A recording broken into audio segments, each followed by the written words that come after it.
Salut à tous et bienvenue sur notre chaîne dédiée au Real Madrid. N'hésitez pas à lâcher un petit pouce bleu.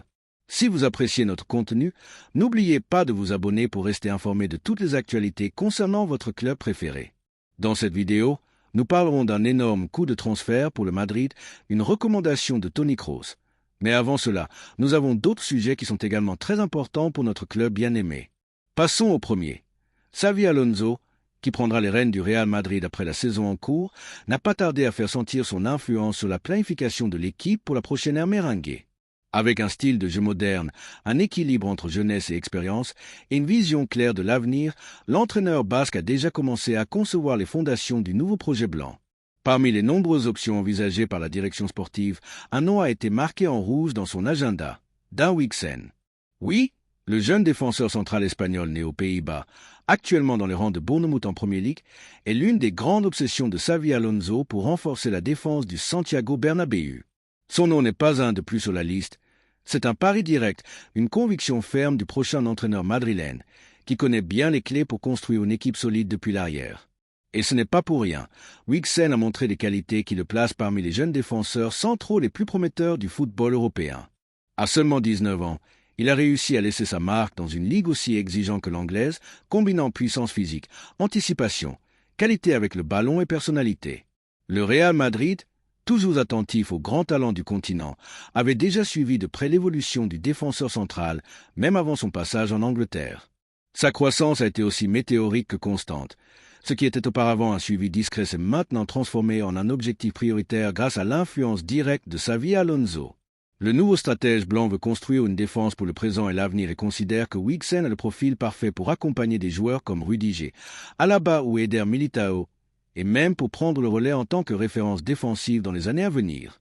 Depuis Bournemouth, il sait qu'il sera pratiquement impossible de le retenir face à l'intérêt d'un géant comme le Real Madrid. Les chiffres évoqués pour son éventuel transfert tournent autour de 60 millions d'euros, un investissement considérable, oui, mais que Florentino Pérez et les dirigeants blancs seraient prêts à assumer si l'entraîneur l'exige clairement.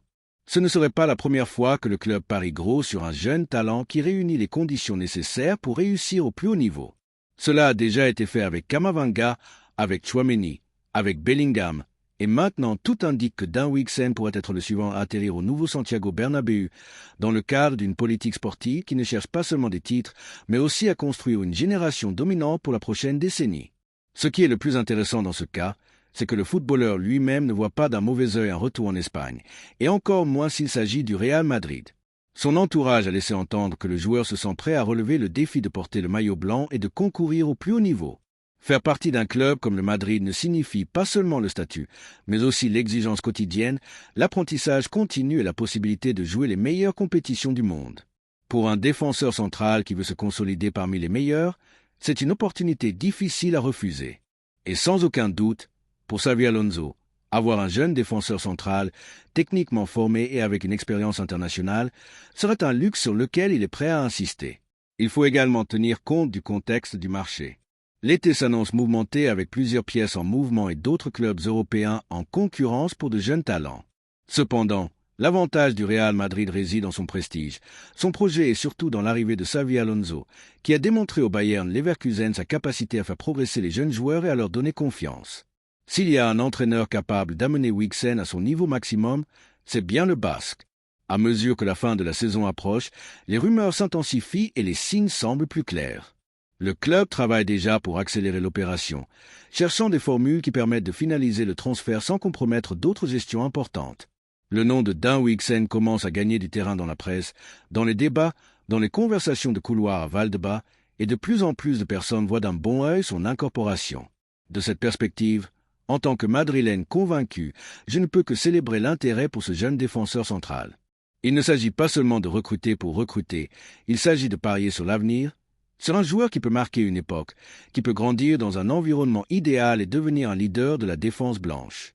Dan Wixen a l'étoffe du Bernabéu, il a la personnalité, la faim, le talent et la mentalité.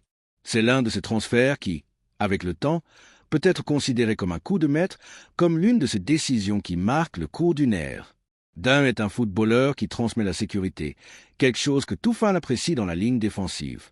Il a de la taille, de la force, une bonne technique et surtout une capacité impressionnante à lire le jeu. Il n'est pas seulement un défenseur central qui s'impose dans les duels individuels, mais aussi un constructeur de jeu depuis l'arrière, capable de lancer des ballons précis, de briser les lignes avec des passes verticales et de s'associer naturellement dans son propre camp. À une époque où les défenseurs centraux modernes doivent apporter plus que simplement marquer l'attaquant adverse, Wixen remplit amplement ce profil. Et pour Xabi Alonso, c'est de l'or pur. De plus, il faut considérer un élément qui est souvent négligé, la mentalité. Wixen a démontré avoir une tête bien faite. Il ne s'est pas laissé griser par les éloges, ne s'est pas précipité dans ses décisions et a grandi pas à pas. Cette maturité, malgré sa jeunesse, est une autre raison pour laquelle le Madrid devrait se lancer sans crainte, car recruter du talent est important, mais recruter du caractère est encore plus décisif. Et que signifie ce transfert pour l'avenir du club? Beaucoup. Cela signifie que le Real Madrid reste pionnier dans la détection de talent, en devançant ses concurrents et en construisant une équipe qui ne pense pas seulement au présent, mais aussi aux 5 ou 10 prochaines années. Si le transfert est finalisé, le club ne renforcerait pas seulement sa défense, mais enverrait également un message clair au monde du football. Au Madrid, on planifie avec intelligence, on parie sur la jeunesse et on construit sur des fondations solides. Maintenant, la question que je pose à El Afición Merengue est directe. Que pensez-vous de l'arrivée possible de Dan Wixen? Le voyez-vous comme le défenseur central dont nous avons besoin pour renforcer et renouveler notre défense? Pensez-vous qu'il s'intégrerait dans le style de Xabi Alonso et pourrait devenir une pièce clé du nouveau projet? Personnellement, je suis convaincu que c'est une opération qui vaut la peine. C'est une opportunité d'ajouter de la qualité, de la jeunesse et de l'avenir à une équipe qui compte déjà des noms de présent et d'élite mondiale.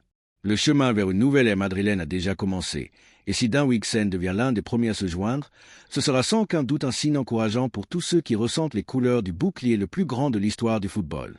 Et toi, Madrilène, es-tu prêt à accueillir Dan Wixen au Bernabéu? La deuxième nouvelle concerne une décision très importante pour notre club. Avec la saison 2024 à 2025 entrant dans sa ligne droite au Real Madrid, on pense déjà à ce qui vient. La performance de l'équipe n'a pas été à la hauteur des grandes attentes générées au début de la saison, quelque chose que Florentino Pérez lui-même avait anticipé avec une clarté admirable. Malgré avoir commencé l'année avec 2 titres qui ont donné des raisons d'être optimiste, maintenir le niveau de la saison précédente s'est avéré une tâche extrêmement difficile. Les blessures, les baisses de forme individuelles et collectives, ainsi que la dureté du calendrier ont eu un impact sur une équipe poussée à son maximum sur tous les fronts. Dans ce contexte, la planification de la prochaine saison est devenue une priorité. Il n'y a pas de repos dans les bureaux du club le plus grand de tous les temps. Florentino Pérez, accompagné de son bras droit José Ángel Sánchez, a commencé à bouger les pièces avec l'intention de donner une nouvelle impulsion au projet sportif. L'objectif est clair. Renouveler les énergies du groupe, renforcer des zones spécifiques du terrain et garantir que la compétitivité du Real Madrid ne soit pas compromise. L'exigence du blason oblige à toujours être en tête et le travail dans l'ombre est déjà en marche. Ces dernières heures, un nom a refait surface avec force dans les débats internes de Valdebebas, Enzo Fernandez. Le milieu de terrain argentin, actuellement au Chelsea, a été à nouveau offert au club merengue et cette fois, il semble y avoir une prédisposition plus ouverte à étudier son cas. Sa performance en Premier League n'a pas été aussi brillante que beaucoup l'espéraient, mais son talent, son caractère et sa jeunesse le maintiennent parmi les grandes promesses du football international. L'intérêt pour Enzo n'est pas nouveau. En fait, avant même son transfert au Chelsea, le Real Madrid avait suivi de près ses pas, surtout après son explosion lors de la Coupe du Monde au Qatar, où il a été l'une des révélations avec la sélection argentine. Juni Calafa, responsable des grandes opérations internationales du club, l'avait dans son collimateur. L'entourage même du joueur a manifesté à plusieurs reprises son rêve de porter le maillot blanc et selon des informations récentes recueillies par Defensa Central, les mouvements pour rapprocher les positions avec la direction merengue ont été réactivés. Enzo est un milieu de terrain avec des caractéristiques qui correspondent parfaitement à ce que demande le modèle de jeu du Real Madrid. Personnalité, intensité, déploiement physique, qualité technique, vision du jeu, surtout, fin de compétition. Il a un profil moderne, capable d'offrir des solutions tant dans la construction du jeu que dans la récupération, ce qui lui permet de s'adapter à différents schémas. Sa capacité à interpréter les matchs et sa maturité footballistique en font un pari intéressant, d'autant plus qu'il n'a que 23 ans et une marge de progression considérable. Cependant, l'un des grands obstacles reste son prix. Le Chelsea, qui a payé plus de 120 millions pour lui, n'a pas l'intention de le brader, bien qu'il se soit ouvert à des négociations. Les chiffres évoqués tournent autour de 80 millions d'euros et c'est précisément ce point qui génère le plus de débats dans les hautes sphères du Santiago Bernabéu. Certains membres de la direction sportive estiment que, malgré sa qualité indéniable, il s'agit d'un investissement trop élevé dans une zone du terrain qui compte déjà des effectifs de haut niveau comme Tchouaméni, Camavinga, Valverde, Bellingham et même Ceballos en cas de maintien. Cependant, d'un point de vue stratégique, le transfert d'Enzo pourrait représenter une opération très précieuse. La planification de l'effectif ne consiste pas seulement à combler des vacances, mais aussi à anticiper les cycles. Luka Modric vit ses derniers mois en tant que joueur du club et Toni Kroos pourrait suivre un chemin similaire. Tous deux ont été des légendes, des piliers fondamentaux dans l'une des périodes les plus glorieuses de l'histoire blanche, mais la régénération du milieu de terrain est une réalité inévitable. Dans ce sens, Enzo Fernandez n'arrive pas pour remplacer directement l'un des deux, mais il pourrait être un pilier sur lequel construire l'avenir.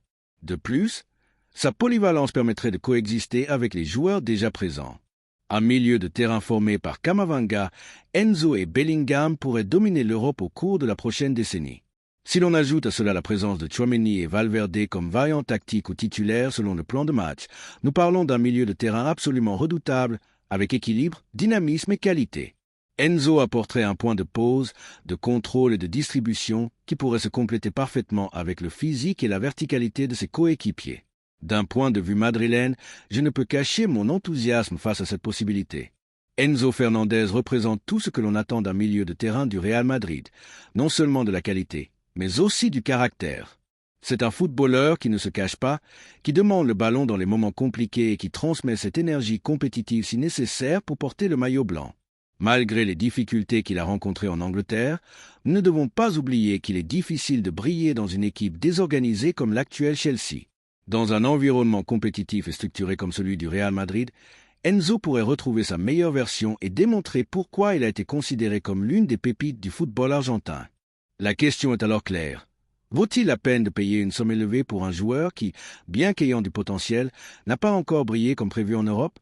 Ma réponse est oui, car le football se construit aussi avec l'intuition, avec des paris audacieux, avec des décisions stratégiques qui vont parfois au-delà de l'immédiat. Enzo Fernandez n'est pas une inconnue.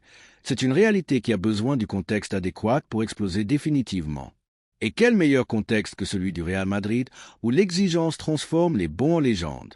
Il est évident que le club doit bien étudier l'opération. Personne n'attend que l'on paie n'importe quel prix sans négocier ou sans évaluer d'autres alternatives. Mais si les conditions sont réunies, si le joueur est prêt à faire des efforts, si le Chelsea facilite la négociation, et si le staff technique le considère utile, alors il n'y a pas grand-chose à penser de plus. Enzo peut être un transfert stratégique, l'un de ces mouvements qui marquent une ère. Rappelons-nous que des joueurs comme Modric ou Casemiro sont également arrivés avec certaines doutes, et le temps a montré qu'ils étaient des paris gagnants. Et maintenant, je m'adresse directement à toi, madrilène, qui lis ces lignes. Que penses-tu du possible transfert d'Enzo Fernandez? Cela t'enthousiasme-t-il? Penses-tu que ce serait une bonne idée de parier sur son talent, ou considères-tu qu'il y a d'autres priorités? L'opinion des supporters a toujours été clé dans l'histoire du club. Le Santiago Bernabéu se reconnaître les joueurs avec de l'âme, ceux qui donnent tout pour ce maillot, et Enzo, par ses caractéristiques et son caractère, pourrait gagner le cœur du madridisme dès le premier jour. Enzo Fernandez est là, attendant un appel qui pourrait changer sa carrière. Peut-être pourrait aussi changer l'histoire récente du club. Vaut-il 80 millions? Peut-être oui, peut-être non. Mais ce qui est clair, c'est que s'il arrive, il ne viendra pas seulement avec du talent, mais aussi avec de la faim, et c'est une combinaison que le Real Madrid a toujours su transformer en gloire. La troisième nouvelle concerne un possible énorme coût de transfert pour le Madrid. Bien que Toni Kroos ne fasse plus partie de l'effectif du Real Madrid, sa voix conserve un poids considérable dans les couloirs du Santiago Bernabéu.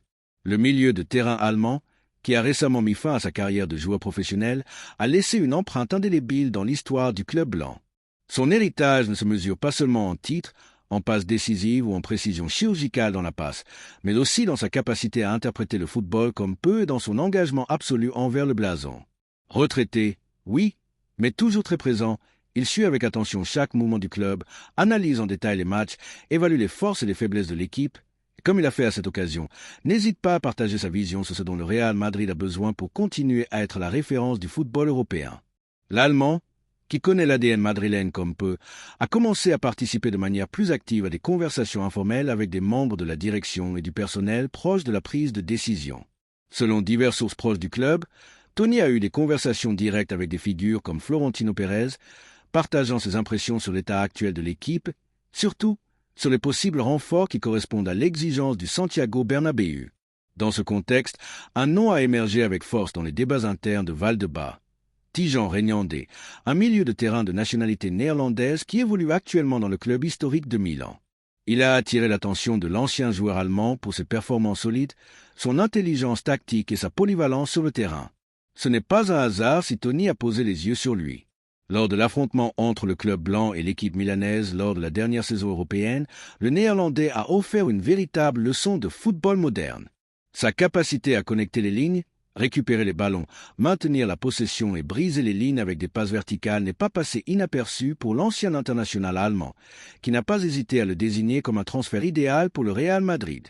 Et cela a tout son sens dans une équipe qui a historiquement construit sa grandeur sur un milieu de terrain dominant. Avoir un joueur comme Regnandé serait un pas important vers la consolidation d'une nouvelle ère. Le Néerlandais à 25 ans est en pleine maturité footballistique et combine des qualités que peu possède. Déploiement physique, contrôle du ballon, intelligence positionnelle, en plus, une grande capacité à arriver dans la surface adverse depuis la deuxième ligne. Kroos, qui a partagé le milieu de terrain avec des figures légendaires comme Modric, Casemiro, Valverde ou Tchouaméni, c'est parfaitement ce dont le Madrid a besoin pour ne pas perdre son hégémonie. C'est pourquoi il n'a pas hésité à exprimer publiquement son opinion favorable à l'incorporation de Regnandé. La direction sportive du Real Madrid, avec Juni Calafa à la tête de la détection de talent, suivait déjà le joueur depuis des mois. Son irruption dans le football italien n'est pas passée inaperçue pour aucun grand club européen, mais l'intérêt du club blanc semble maintenant beaucoup plus décidé grâce au soutien de Kroos. Les qualités du footballeur correspondent parfaitement aux besoins actuels de l'équipe. Équilibre, déploiement, vision du jeu et capacité d'adaptation à différents schémas tactiques. Il est évident que ce ne sera pas une opération simple. Le club de Milan apprécie beaucoup Regnandé et n'a aucune intention de le laisser partir pour une somme modeste. Le joueur a un contrat en vigueur et une clause importante, ce qui place sa valeur marchande au-dessus de 50 millions d'euros. Cependant, l'excellente relation institutionnelle entre le Real Madrid et l'entité italienne pourrait faciliter les négociations. Déjà dans le passé, les deux clubs ont travaillé ensemble sur des opérations qui ont été bénéfiques pour les deux parties, et il ne serait pas étrange que, si l'intérêt se formalise, ils puissent atteindre un accord qui satisfasse tous les concernés. De plus, la perspective que Xavi Alonso prenne les rênes de l'équipe blanche à partir de la saison 2025 à 2026 ajoute un autre élément d'intérêt à l'opération. L'entraîneur basque, qui fait sensation pour son travail en Allemagne, a une idée très claire de ce qu'il veut construire au Real Madrid. Une équipe solide, dynamique et verticale, capable de dominer avec et sans le ballon. Dans cette vision, un joueur comme Regnandé s'intègre parfaitement. Son profil technique et tactique, ainsi que sa mentalité compétitive, en font une pièce parfaite pour ce projet qui commence à se préparer à Val-de-Bas. En tant que supporter madrilène, je ne peux cacher l'enthousiasme que me procure cette possibilité. Le départ de Kroos, bien qu'attendu, a laissé un vide énorme qui ne se comble pas avec n'importe quel joueur. Remplacer son autorité, son sang-froid, sa capacité à lire les matchs et son influence sur la dynamique du vestiaire ne sera pas facile. Mais s'il y a un nom qui peut donner une continuité à cet héritage, en l'adaptant aux temps actuels et en apportant sa propre touche, ce nom est Tidjane Regnandé. Le Real Madrid s'est toujours caractérisé par le recrutement de talents, mais aussi d'intelligence et de caractère, et Regnandé a tout cela. Ce n'est pas un joueur médiatique, ce n'est pas un joueur de gros titres fascinés de campagnes publicitaires tonitruantes, mais c'est l'un de ceux qui font fonctionner une équipe, de ceux qui sont au bon endroit au moment exact, de ceux qui comprennent ce que signifie jouer dans un club qui exige de gagner chaque match, chaque titre, chaque ballon disputé. De plus, le joueur a montré à plusieurs reprises son admiration pour le Real Madrid. Dans des déclarations passées, il a loué l'histoire, la mentalité et la grandeur du club blanc. Il s'agit d'un footballeur qui, bien qu'il évolue actuellement dans l'une des équipes les plus historiques d'Europe, ne verrait pas d'un mauvais œil porter le maillot de l'équipe la plus titrée de la planète. Et cela, bien que cela semble un détail mineur, est fondamental, car au Madrid, on ne vient pas seulement pour jouer au football, on vient pour tout donner, pour assumer une pression unique et pour écrire l'histoire. Et Regnandé semble avoir ce profil émotionnel et compétitif qui fonctionne également dans l'environnement du Bernabéu. La grande question maintenant est, le Real Madrid attendra-t-il jusqu'en 2025 pour faire ce pas ou cherchera-t-il à devancer les autres clubs intéressés? Car il est clair que, après l'Euro et sa projection en Serie A, la valeur de Regnandé peut augmenter chaque jour. C'est une opportunité pour que d'autres équipes tentent de devancer. Et si le club blanc veut sécuriser un transfert stratégique, il serait peut-être préférable de commencer les négociations et de conclure au plus tôt l'avenir d'un milieu de terrain qui a encore beaucoup à dire. C'est pourquoi je pose la question à tous les supporters merengues. Que pensez-vous de Tijan Regnandé en tant que possible transfert? Le voyez-vous comme le successeur idéal de Toni Kroos? Aimerez-vous le voir partager le milieu de terrain avec Valverde, Bellingham, Camavinga et Tchouaméni, ou pensez-vous que le club devrait chercher un autre type de profil? Personnellement, je pense que nous sommes face à une opportunité en or. Et n'oublions pas le détail le plus important. Cette recommandation vient de Toni Kroos, de quelqu'un qui a tout vécu dans le club, qui le comprend de l'intérieur, qui sait ce qui fonctionne et ce qui ne fonctionne pas. Laissez-nous votre opinion dans les commentaires. Merci d'avoir regardé cette vidéo et j'espère que cette vidéo vous a plu. N'hésitez pas à lâcher un petit pouce bleu, vous abonner à la chaîne et à activer la cloche pour ne rien manquer des prochaines vidéos.